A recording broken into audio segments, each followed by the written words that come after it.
the entertainment highlight of the week. Red Ray Gun Limited presents The Benji and Nick Show. Hello.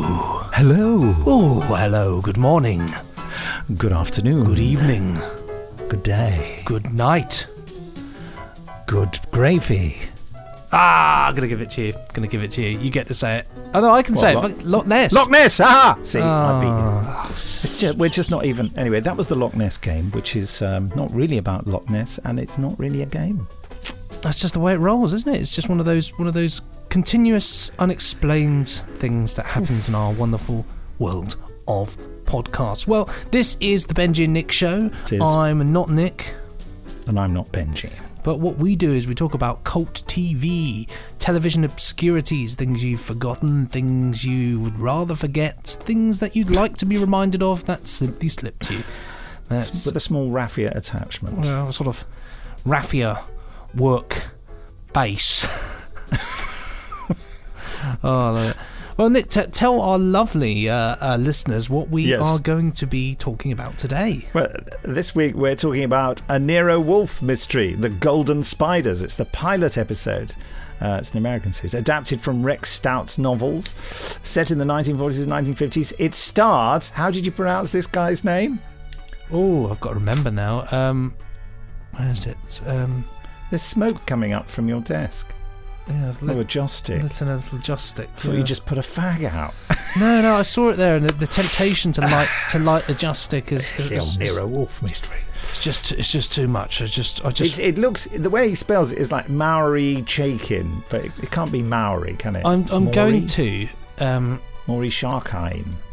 Pronounce. I want to put it in the pronounce thing. Great actor. He's done many things. You'd recognise his face. He's one of those guys, and the second you see him, okay, here we go. Hold on. Yeah. Mari Charkin. Well, he plays Nero, the lead character. He's the armchair detective. He almost literally never gets out of his armchair. And Timothy Hutton as his assistant Archie, although he gets top billing, actually, and does some directing too. It ran on cable in the US in 2001 and 2002. Highly respected and warmly remembered, but completely unknown to me and Benji until listener Adam Graham banged on about it and made us feel guilty, so we decided we'd watch it. We'll be discussing that later, and we'll be chatting to Jamie, son of Jerry Anderson, if he's available. He may not be. He may be deliberately avoiding us. Hiding away. But first, here's a selection of emails sent to podcast@nicholasbriggs.com or message to our Benji and Nick Cult TV Facebook page. You can also message us on Twitter, by the way. But shall I do this first one? You can read the first one. Yeah, why not? It's called Captain Scarlet. Bum, bum, bum, bum, bum, bum, bum. It's from John G. Wood. He sent it on the 10th of September at 1611. I wonder what happened in that year. I'll find out for you. You read it and I will let you know. Interrupt me with the news. Dear not Nick and not Benji. That's us. Thanks for the Captain Scarlet episode. That was a cracker. It was never my favourite of the Super Marination shows. I preferred Thunderbirds and, less conventionally, Secret Service. That is very unconventional. But that doesn't mean...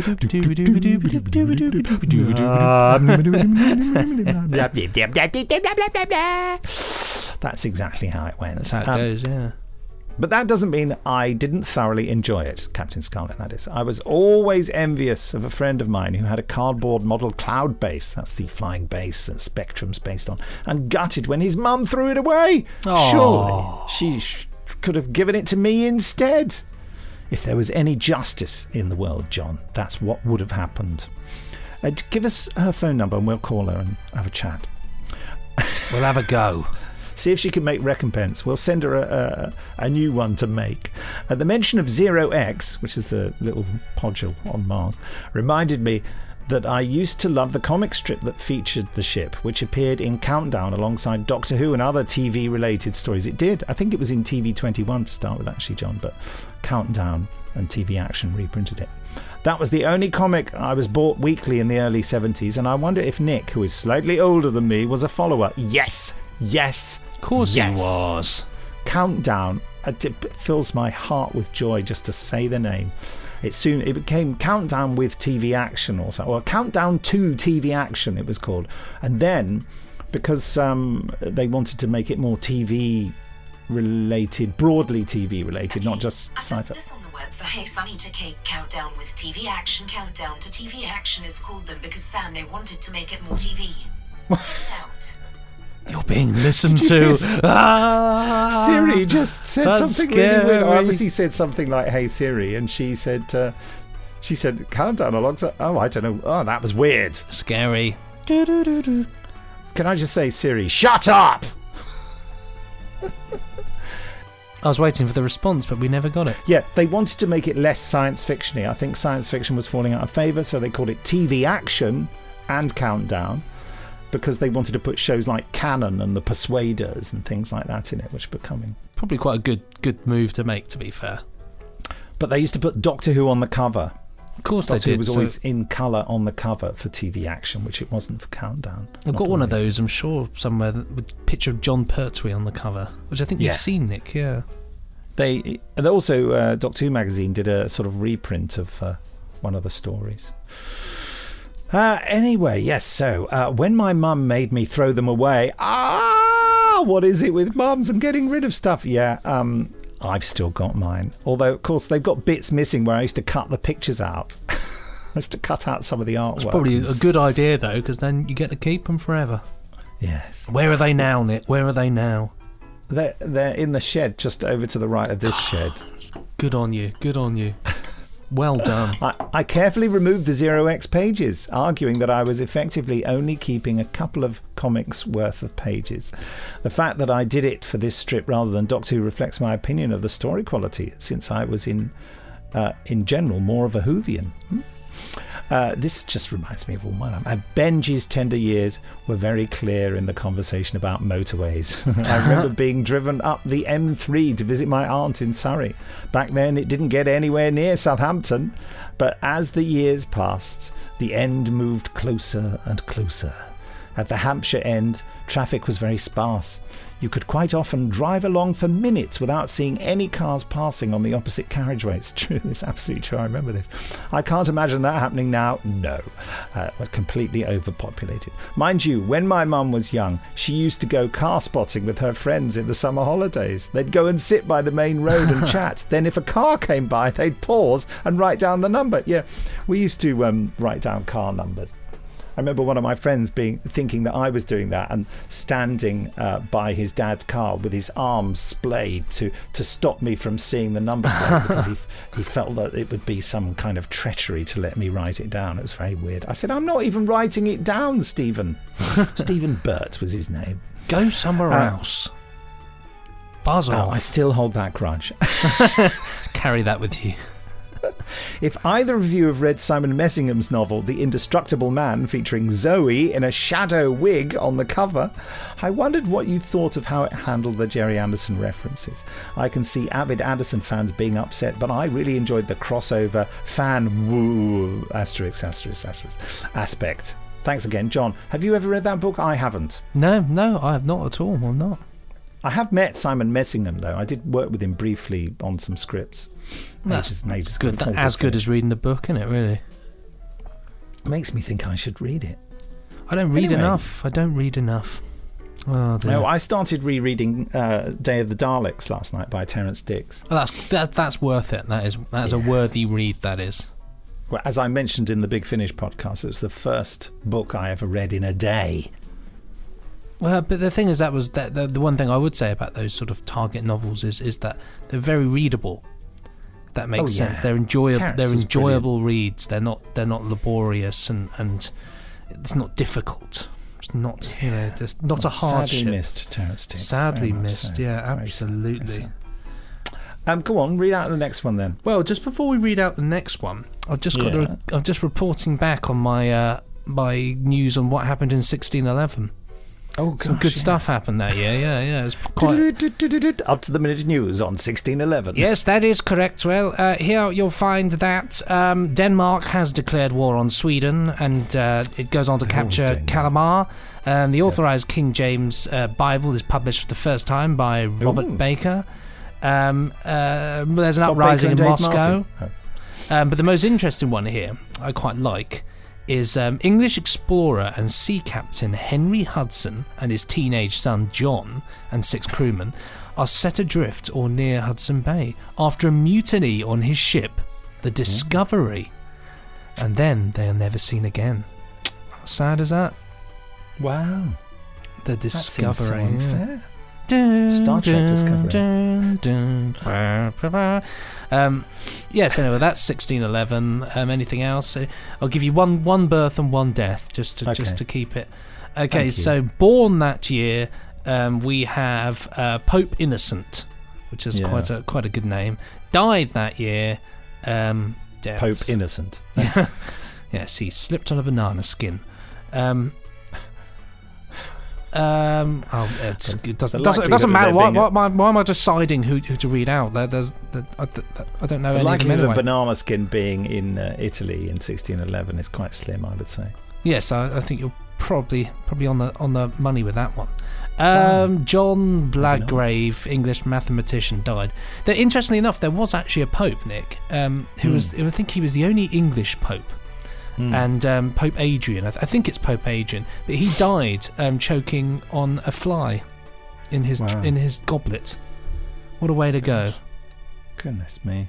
Yeah, I'm pretty sure it was. I'm going to look now just because I can't be giving out fake news. Pope Adrian. Yeah, come on. Well, Pope Adrian is definitely the only English pope. Yes. Well, they never did it after that. They thought, well. So no more than that. There are all sorts of weird stories about popes. There's some popes who used to lead troops into battle, or at least there was one. I don't know. But anyway. No, I suppose they're a sign of great encouragement at the time.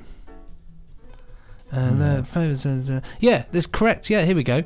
He died reputedly by choking on a fly in his wine. There we go. What a way to go. Well, welcome to the Benji and Nick Show Pope Special. Pope Special, yes. Anyway, moving on to the email at hand. This one's from, is it Nick Rice? I'm going to say Nick Rice.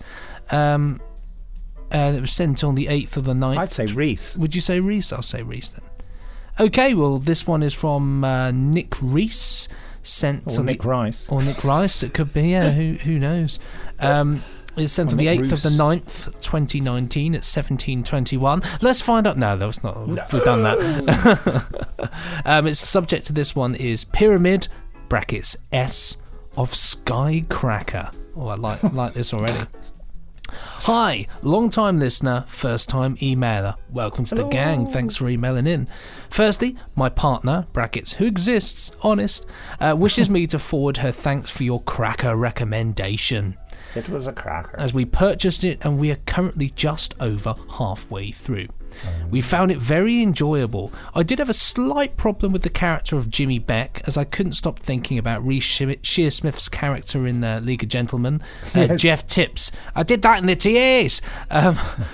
He does look just like Jimmy Beck, to be fair. I'm sure it's probably based on that character, isn't it? Once I got that character in my head, I found it very difficult to shake off.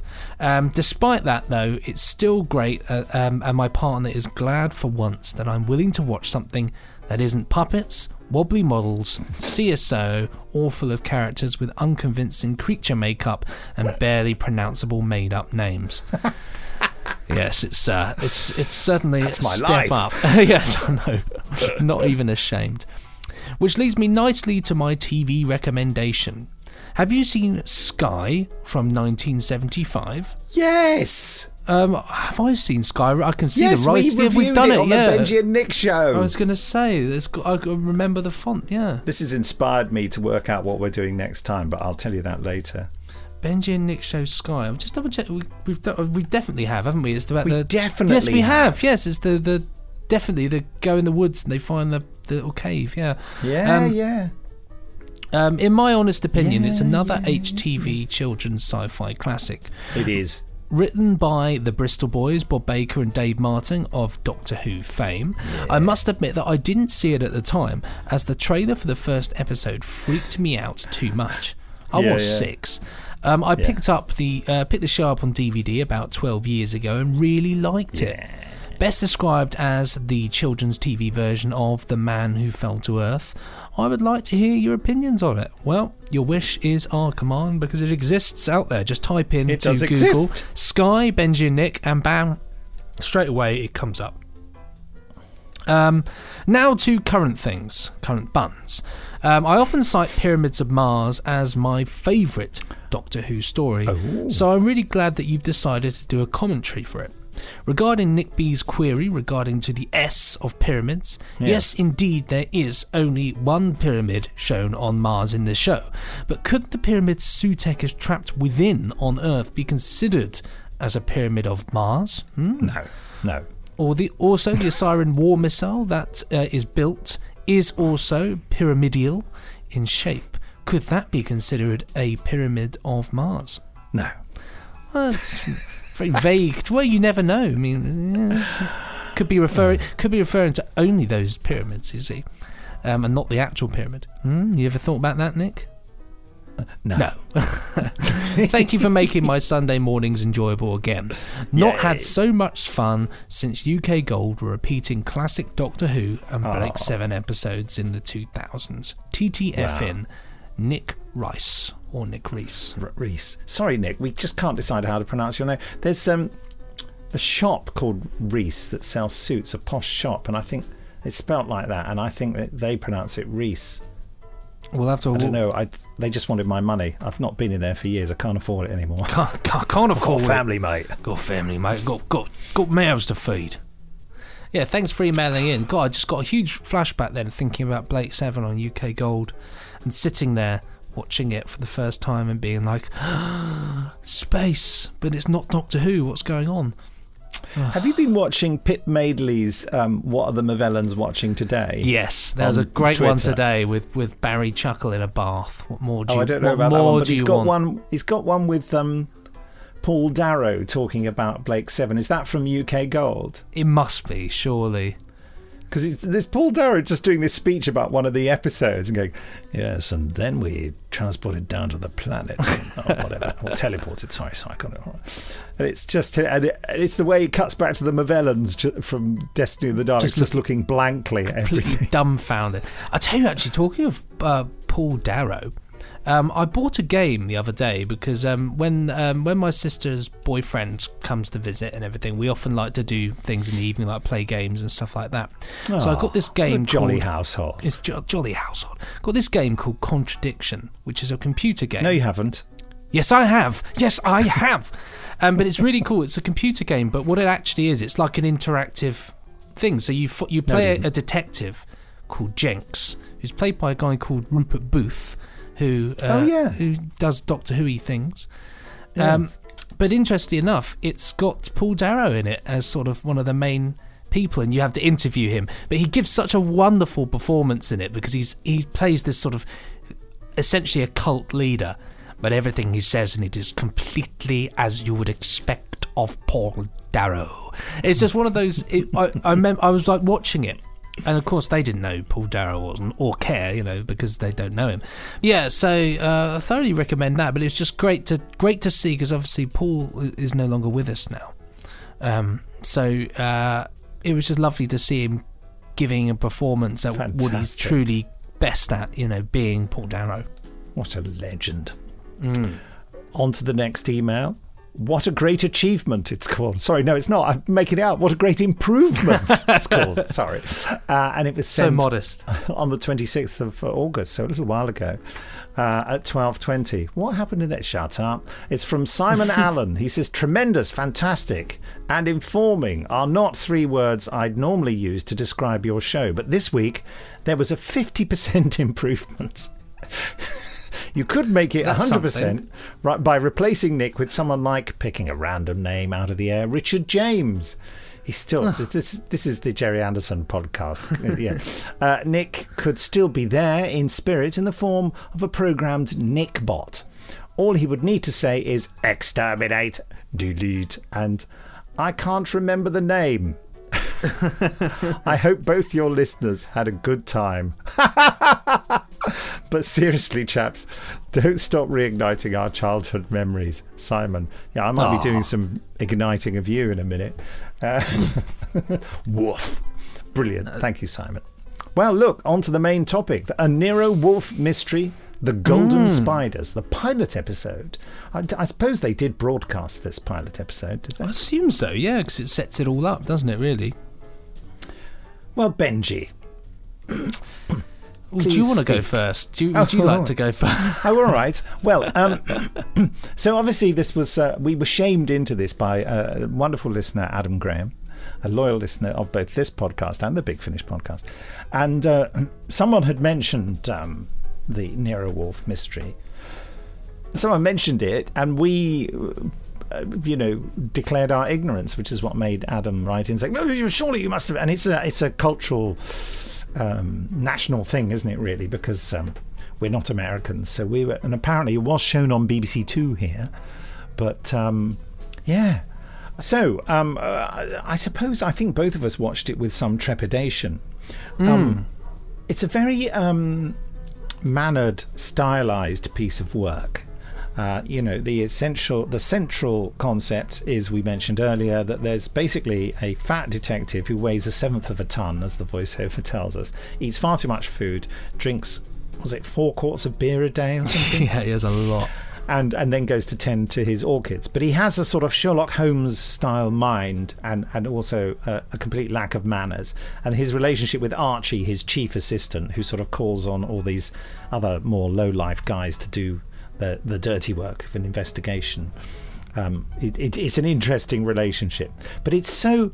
I think one of the ways to describe this drama is to say that it's kind of impeccable. It's impeccably written. It's very... big on information. It's like a whodunit game, isn't it? Because everyone is what's the word? I can't think of the fucking word. Everyone is delivering tons of information all the time, isn't it? You feel like there's not 2 seconds you can't listen to, with great attention, and it's Also, though, what I liked about it, it feels very formulaic right from the word go. You think, I've seen this before, I've heard this before, but at the same time, it kind of shocks you, because this story has a little boy who cleans the windows of cars. Losing my voice, sorry. This episode has a little boy who cleans the windows of cars at traffic lights, who comes in and is chancing his arm, and he wants to do an investigation. He wants Nero, who's famous, to do an investigation into a woman who's trapped in a car, and says, call a cop and everything.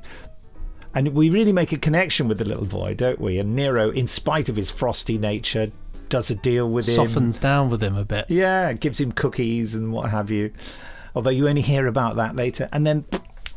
the little boy's killed, and likewise someone else comes in, and we make quite the character of this person, this woman, is well drawn and intriguing, and bam, she's dead next. So I felt that really drew me in, but I did start to get claustrophobic. I thought, God, are we just going to be in this office the whole time, even though it's beautifully filmed and everything?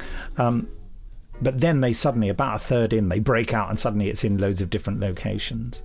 And we go with Archie on his investigations. And he's an interesting character, played by Timothy Hutton. Timothy Hutton's a bit of a film star, isn't he? He's certainly got a fantastic career. He's done very well, directs things as well, and yeah. He's sort of like a 7 out of 10 Tom Hanks, isn't he? In the way he looks. He's a 7 out of 10 Tom Hanks, yeah, but he's consistent. He does always give good performances. Oh yeah, I don't mean 7 out of 10 in that he's not as good as him. He's different, but just the way he looks. And he directs a lot of them as well. I don't know whether he directed this first one. It's a big party play, so it's quite a responsibility to direct it as well as playing. He did direct it, yeah. Timothy Hutton. No, that's the doorbell. Rang. Yeah, that's the first episode he directed. The pilot episode, Golden Spiders, was directed by Bill Duke. Okay. Who directs a lot of the other ones, I believe. No, who didn't? They sort of they're sort of treating the pilot as a different thing, actually. Yeah.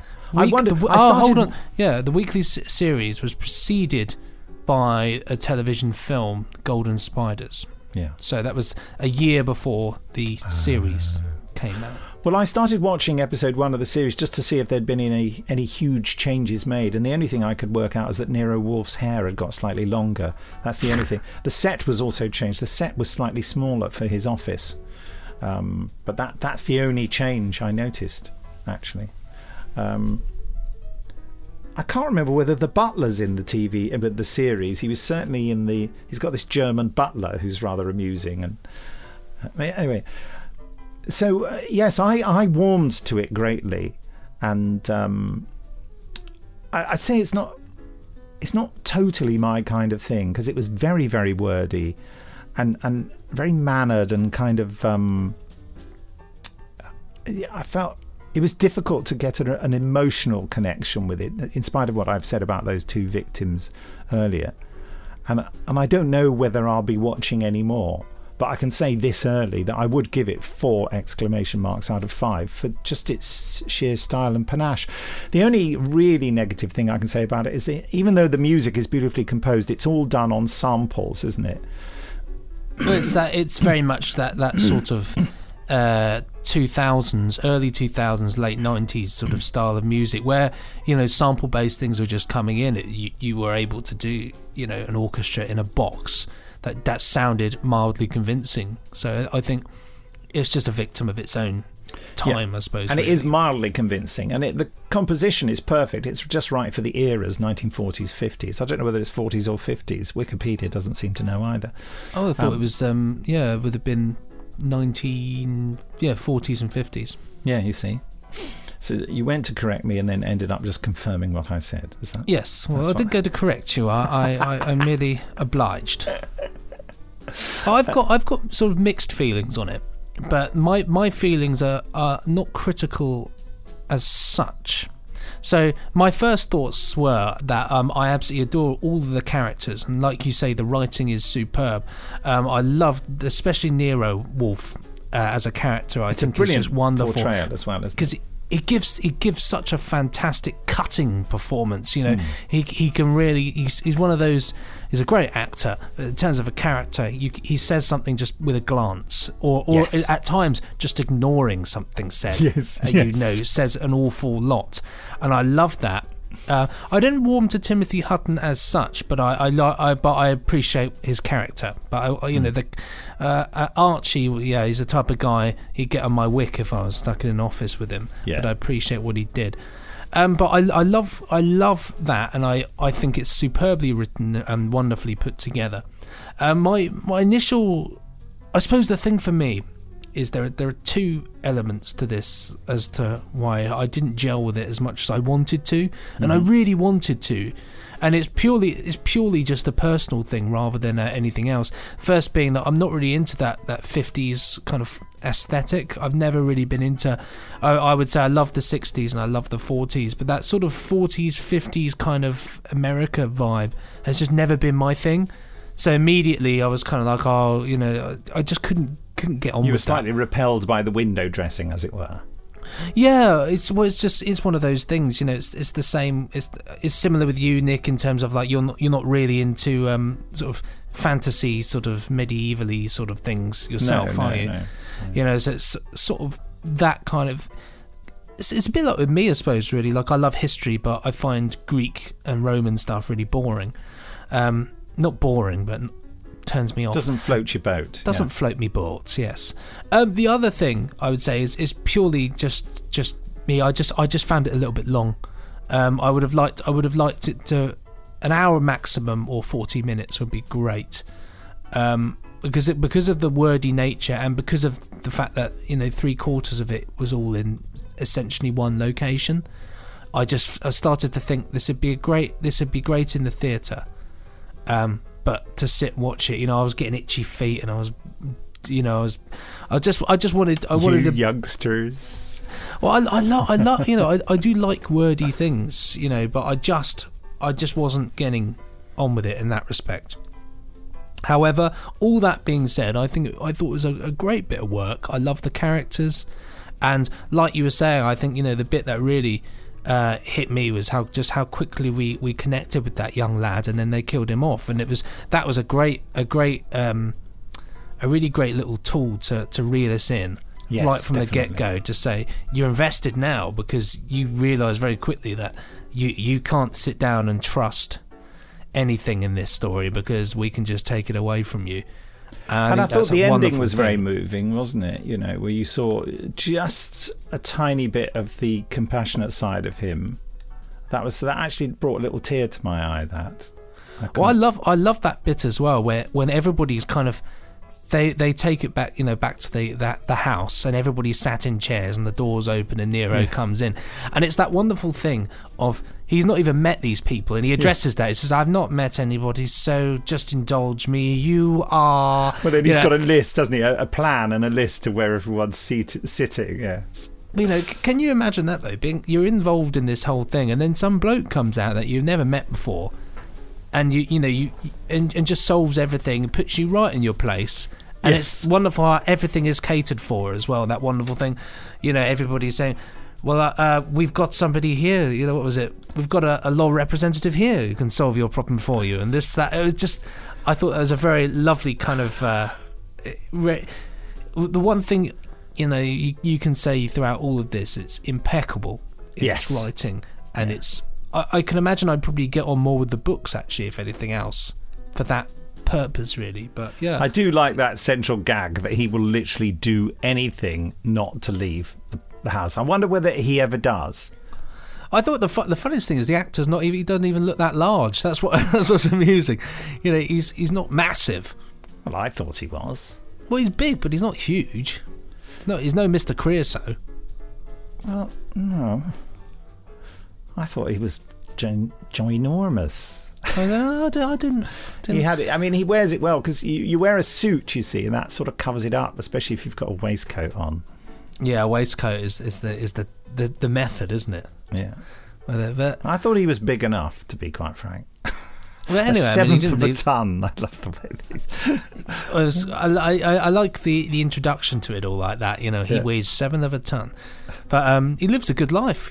Great food. Yeah. Lots of alcohol delivered on the click of the ring of a bell. He's so pedantic, isn't he? He has a row with his butler because his butler's presented him with some food that he hasn't prepared him for. He doesn't like surprises. Take it away. Yes. No, but please, sir, take it away. I think that maybe, he is what a lot of people would term now on the spectrum. Yeah, so I suppose but also he's one of those people. He's lived that life. He's lived that life. Donald Trump's a little bit like that in a way. He doesn't eat anything he doesn't want. He only has, I think he only eats steaks and burgers and things like that. Anything else he's not interested in. And I suppose if you've got money and you've been able to live that life, then why would you want anything else? Take it away. I'm not commenting on Donald Trump. No, but I just know that that's the food that he. No, I understand what he that. likes. I'm just not commenting. Okay, well, so how many exclamation marks do you give it? I'll give it a 4, because despite the fact very that generous. But you gave that was a 3 exclamation mark review from you, or maybe a 2. If I'd thought that, I would have given it 2.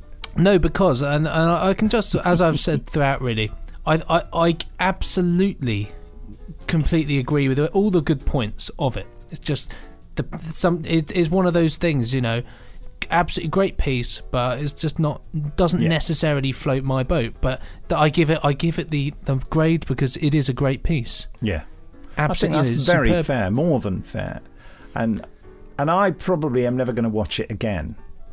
I started watching the second episode, or the first episode, as it were, and Steph, my wife, was aware that she said, "Oh, you really liked it? You're going to watch some more?" And I said, "Well, I don't think so, but I'm just trying to find out whether the first episode is different." And it seemed, as I say, just the hair length was different. That was my only curiosity, and it was late at night, and I'd done with watching stuff, I think. So thank you, Adam Graham, for recommending it, because I think on balance it was a positive experience for us. Oh, definitely. Yeah, it was enjoyable. It was 100% enjoyable. But we're being a bit polite, aren't we? But we're sort of kind of, we're sort of going, yeah, not really my thing, but we can see it was good. So I'm sorry if our reaction is at all offensive or disappointing. But that could be a review for the whole podcast, couldn't it? Offensive and disappointing. Well, that's us to a T. We're offensive and we disappoint people. I'm gonna throw in some interesting comments here. So I've been continuing my Star Trek movies marathon. Yeah. Okay, last time obviously dropped some clangers on the first two. Well, I've continued. I think Search for Spock is incredible, despite the fact that people don't like it. I absolutely loved it. Wow. And I think it's a really mediocre movie. I thought it was great fun. I loved all of that. It's great fun, but yeah, it's pretty trashy. I don't know. Still stealing the ship, going to the planet, all the stuff with Spock going on. Well, and Christopher Lloyd is the ridiculous Klingon. Oh, that was ridiculous. But then Klingons are ridiculous anyway, aren't they? You can't look at you can't look at the Klingon and be like, oh yeah, take you seriously. You just can't, can you?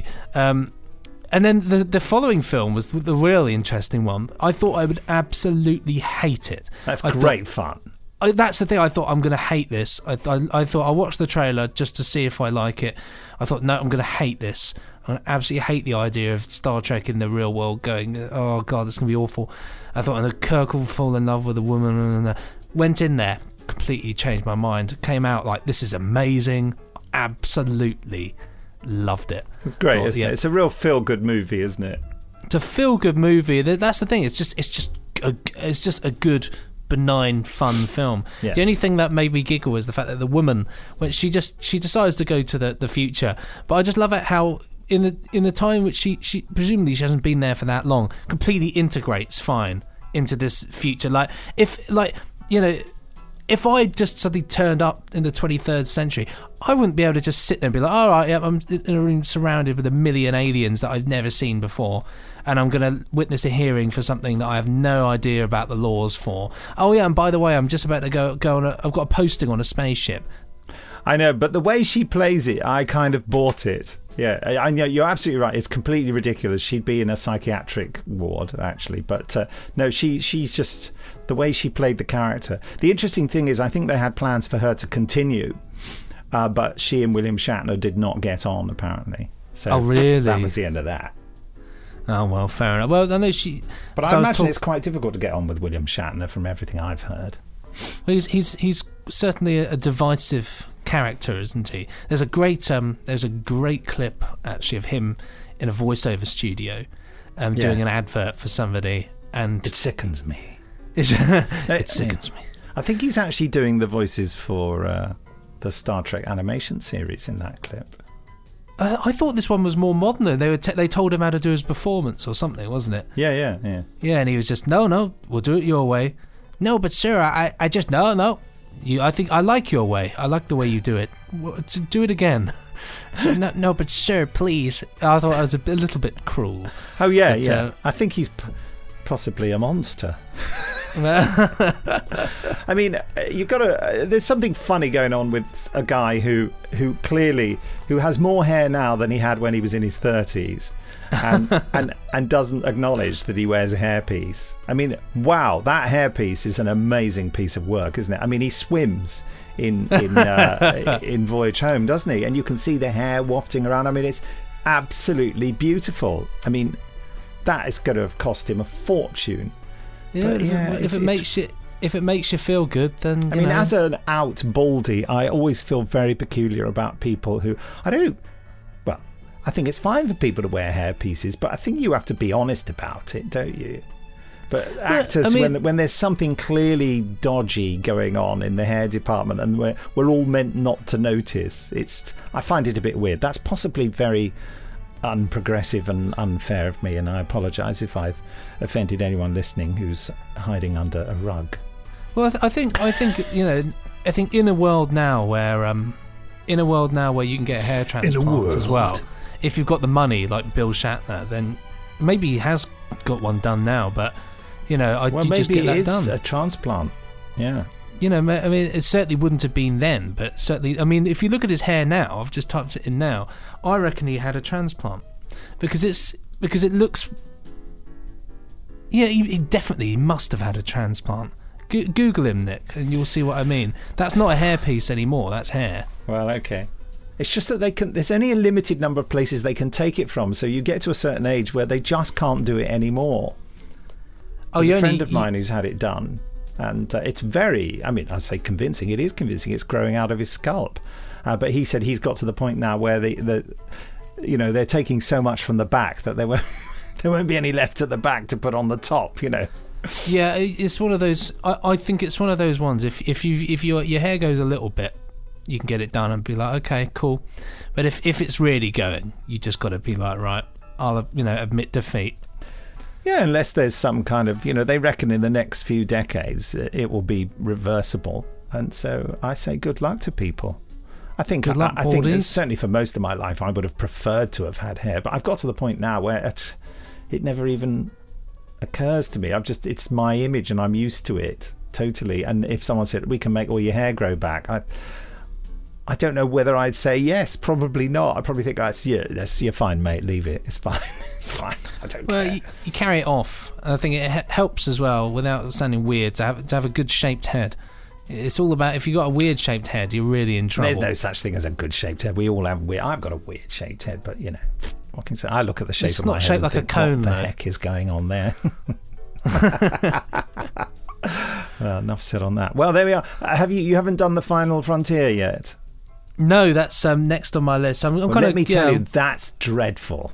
I've heard from a lot of people that is true dross, isn't it? It's like they ran out of money completely. It's like they decided to make a really cheap movie with an awful script. And William Shatner directing it was a bit of a disaster, I think. I've heard that he just tries to make himself look like an action hero.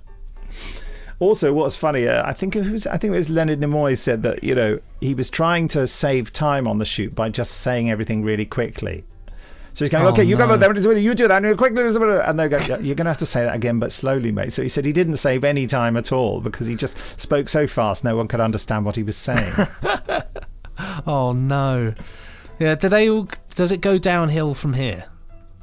Well, The Undiscovered Country has lots of good. It was certainly a return to form.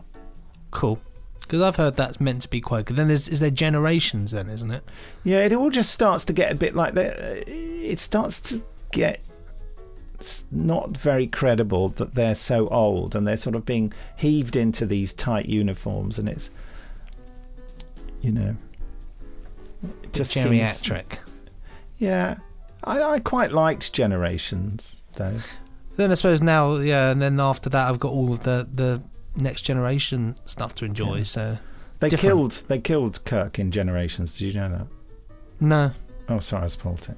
Oh, well, probably a wise choice. It's very good what they do, actually. They turn him into an egg, don't they? That's right. Yeah, I thought so. Yeah. Sorry about that ping of a text there. No, that's all right. It was the egg alarm. Anyway, let's call Jamie Anderson, shall we? Yes. Let's see do if he's so. About. Make it so. We got something to ask him. I can get the random question generator out. Yes. We won't trouble him for long. This podcast has gone on long enough. Hello. Hello, Nick Briggs. How are you? Good. We've got a question for you. Straight to the questions, is it? Straight. Yeah. What is the best and worst piece of advice you've ever received? It's always the same reaction, isn't it? It's I love it. Laugh. It's the instant laughter. Yeah. I am basically Muttley. Well, it's because they're not. It's not like what's your favourite colour or what colour pants are you wearing or something like that. No, it's certainly not easy that. to answer. What colour pants are you wearing? Grey. Okay. Nice, safe choice. Weird. Gosh. I think we discussed a bit of the best thing the other day, wasn't it? Which is that often when there's a problem, attacking it immediately in a kind of frenetic way is often a bad decision, and sometimes problems resolve themselves if you just wait and take a breath. So that waiting for things to resolve themselves. Is that a bit of advice you've actually received, though? Yes. Okay. I can't tell you who gave it to me. Okay. But, that. Was it one of the popes? Adrian? Adrian. There was no religious connection. We've been talking about popes a lot today for no particular reason. Or was it William Shatner? We've been talking about him quite a bit. The Space 1999 fan, William Shatner. Is he? Yeah, he is. Yeah. He's gone up in my Strange. estimation. Had to get him in. Me or William Shatner? William Shatner. Okay. You couldn't go any higher, Jamie. Oh, thanks very much. And the worst piece of advice. I'm sure I've been given advice to work with various people, and they were disastrous bits of advice. Personal recommendations can be the best or the worst thing, can't they? That's true. I'm probably not going to be Definitely. specific there, but No, yeah, best not. there you go. Is that all right? That'll do. And what are you watching? Oh, we have watched a Nero Wolfe mystery.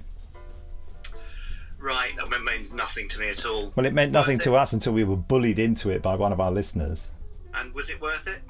Well, it was an impeccable piece of murder mystery stuff. The DVD was an excellent coaster.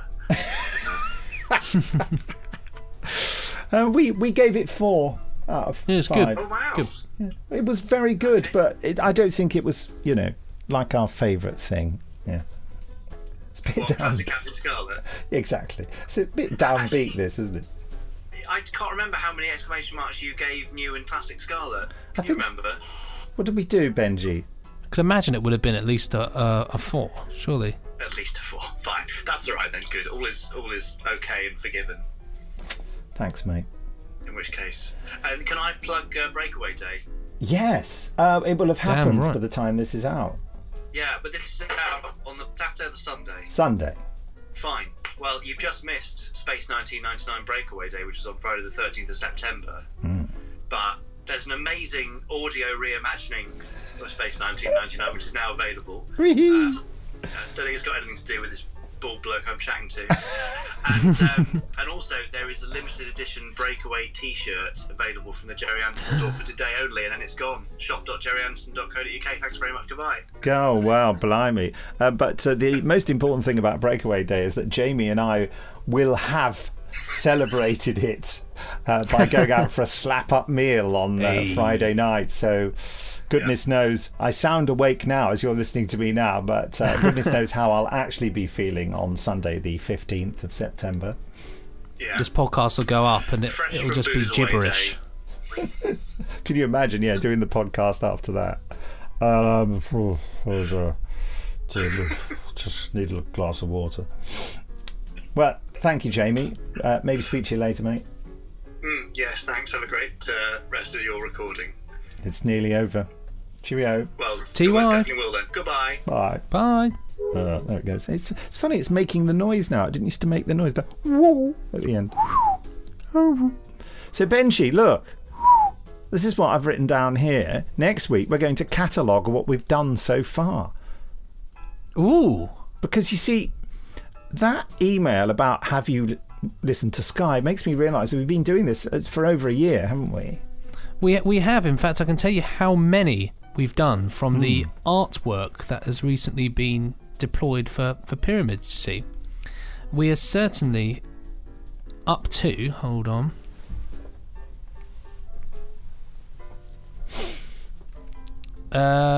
issue number 80. Goodness, well.